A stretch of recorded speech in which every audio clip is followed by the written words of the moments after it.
askan wi ñoo ma yóbbante jafe-jafe yi ñu nekkee dañu seetlu atum 2000 ba léegi li xew ci réew mi musu fee xew.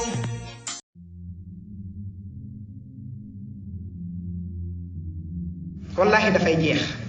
ma ne lu lekk yi neex neex lu michu yi neex neex lu ginaar yi neex neex wallahi dañuy dee dañ ko fi bàyyi dañ ko fi bàyyi dañ ko fi bàyyi dañ ko fi bàyyi. Sénégal tey ñàkk na nit ku baax tey làqu na.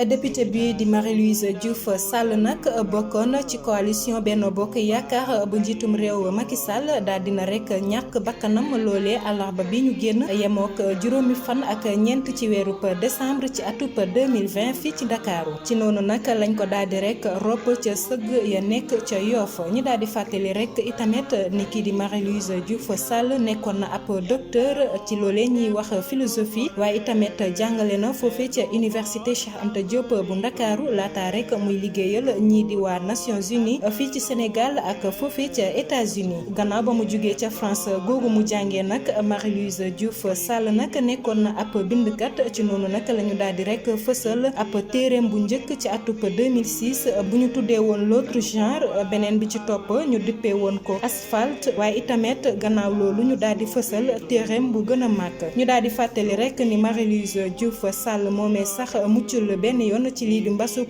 Covid-19 bi nguuram nag daal di jeex ba faw ci sama baat groupe Parlement TV ñu ngi koy jaale ay mbokkam waaye itamit di leen masawu bu baax a baax.